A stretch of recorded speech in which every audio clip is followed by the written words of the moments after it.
Daniel Wilson here from Pro Wilson Podcasts. I just want to wish everybody who is listening a very happy and wonderful night or day from whatever country you are tuning in from. It is currently 4:48 p.m. here in Australia, and it is the 26th of the 11th, 2015.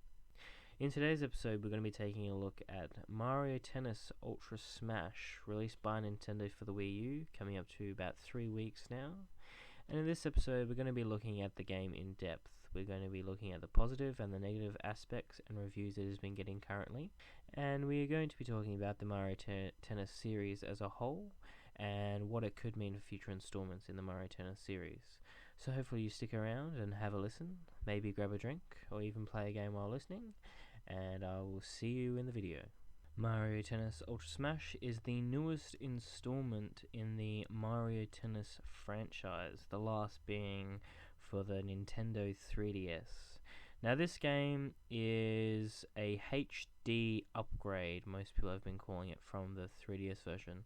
There is not a lot of new stuff in this game apart from the Mega Mushrooms, which is what this game's mechanic is. So basically, if you have not played Mario Tennis Ultra Smash, their toads from the sidelines will throw in Mega Mushrooms, which allows your character to temporarily grow big, and your shots become stronger.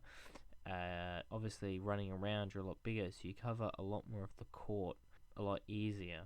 So that's basically all the Mega Mushroom really does. So it adds a slight variety of gameplay, and it does introduce some new mechanics and how you have to return serves when going up against someone who is in their Mega form. Of course, like every other Mario Tennis game, there is different courts you can play on. There is different characters you can play as.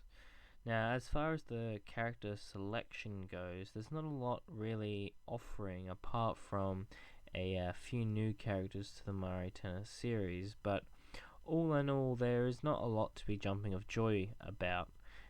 There should have been a lot more diverse character rostering, in my opinion, but that's not really going to affect the gameplay as much, because a lot of the characters feel pretty much the same, obviously with a few exceptions. My favourite character to play as at the moment is rather Wario, or it would have to be Toad. These are two characters that I play in any other Nintendo sort of mini-game based game, and I think they go quite well in the Mario Tennis series. This game does offer amiibo support. It sort of levels up in the same way it does in Super Smash Bros., where it picks up tips and tricks as it starts playing, and it remembers that for future games. So in a way, you are teaching it. If you like the mechanic in Super Smash Bros., you should like the mechanic here. But with all that sort of said and done, let's actually get to the main points of Mario Tennis. So I've described to you the mega battles, the characters, the different courts. Now, you're probably wondering what else is there to the game, and there isn't really anything else I can tell you. It's basically a Mario Tennis game missing the main course meal. It doesn't even have dessert. It's probably just got the entree with cherry from the dessert. It doesn't really have much else. It is missing unique courts, so it's got your standard stereotypical tennis courts. However, it doesn't really have any at all Mario themed ones, and no Mario mechanic themed ones like previous installments did have. So straight away that is a little bit disappointing. However, it does offer singles and doubles matches, but if it didn't, I'd be even more disappointed, because this is a tennis game. So I do not understand why they are trying to say that it has singles and doubles, and trying to promote that, it is a multiplayer game, considering it's tennis. If it didn't have these two mechanics, then you won't be able to brand it as a tennis game. I just think that is very bad persuasive selling on the box art. Mega Mushrooms, as I said before, is the new mechanic, and it is fun for about 10 minutes, but then it just becomes very repetitive and repetitious. Rather user rallying the ball back and forward, and then one of you goes and gets the Mega Mushroom. and then it is a slightly unfair playing field until the other person gets a Mega Mushroom, and then it's all fair play, just like you're playing without the Mega Mushroom, and then when the Mega Mushroom goes away, you are back to playing normal Mario Tennis. It would be cooler if the Mega Mushroom effect stayed on for the whole match, or if there was like a more diverse Mario power-ups will get thrown in. So you could have done a whole heap of different stuff. You could have done a fire flower, so when you return a ball, fireballs go back with the ball, and the character has to dodge those and return the ball. So stuff like that, they could have done a lot more than just using the Mega Mushroom. But the Mega Mushroom itself, I like the idea of, but it wasn't very well implemented in this game. The one thing which saves this game from being the complete utter trash is that it does offer a online mode, and I have to give credit where credit is due, and that is that the online mode is 100% lag free. So unlike Splatoon or Super Smash Brothers, this game, there is no lag. There is nothing interfering with any of your shots or any of your serves. So any fault is your own, which I do like how they were able to lock it down. But in having said that though, it wouldn't be that hard to make sure Mario Tennis doesn't lag as opposed to Splatoon or Super Smash Brothers. Now, before I get on to the reviews from IGN and Metacritic, I do have to say that the box art though is very, very well done. I especially love the front cover. I reckon the front cover really does sort of sell the game. It's a pity that the game does not match the front cover, but I'm really happy with the way the front cover and back cover turned out. Now, before we get on to reviews again, this game is priced at a full Wii U cost. Now, a lot of people are saying that this game is not worthy of that full retail cost, and I have to agree. This game is not worth, I think it's $69 as a full retail price. To me, this game would have been sitting more comfortably with me for a $49, $50 release. And if it came in a bundle, say with an exclusive Mario Tennis amiibo, I think that would have been a good bundle and enticed people to buy it and pick it up. But it doesn't come with any special amiibo, and it's a full price game.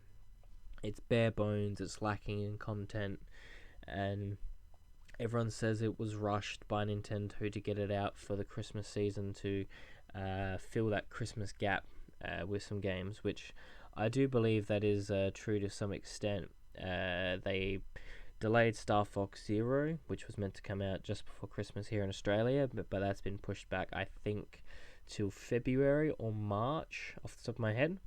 So there's actually not a lot being released here. There's also Animal Crossing Amiibo Festival, which came out, which I'll get to at another podcast. But for now, let's go back to the reviews for Mario Tennis. So Metacritic has a wide variety of reviews, roughly giving the game a 7 out of 10 or a 70 out of 100. Now, to me, 70 out of 100 or 7 out of 10 is a pretty good review score. I gave Chibbity Robo in my last discussion a 7.5 out of 10 or an 8 out of 10. Now, they're saying that a lot of people want DLC for this game. Now, if they release DLC for this game, this will be a savior to the game. Obviously, with the DLC, they want themed Mario courts. They want new characters. They want probably more customization in the character. That's what I want. Like, add a single player where you unlock stuff. I don't know if any of you have played Mario Golf Toadstool Tour, I think it was.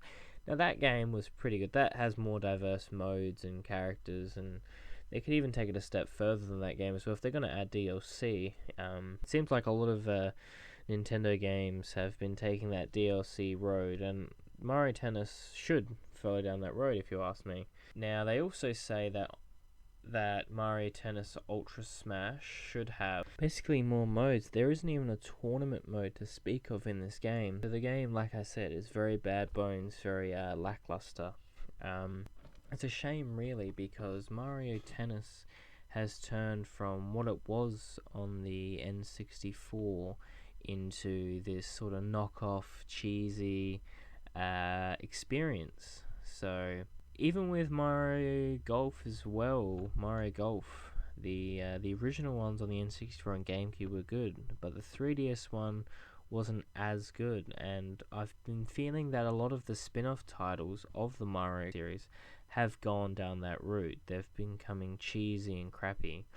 Mario Tennis, Mario Golf, even Mario Party 10, that was a massive letdown by Nintendo, and I don't know why or what is going on in their heads over what they're releasing, meaning this game's like completely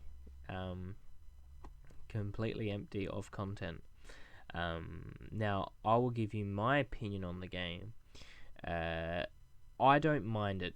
It's a game lacking content, but it has its witty Nintendo / Mario charm to it, if you could call it that. It still feels like a solid, well-built game, but it's missing key content components. So I will continue to play it. I like the online support it has. It's fun playing with friends as well.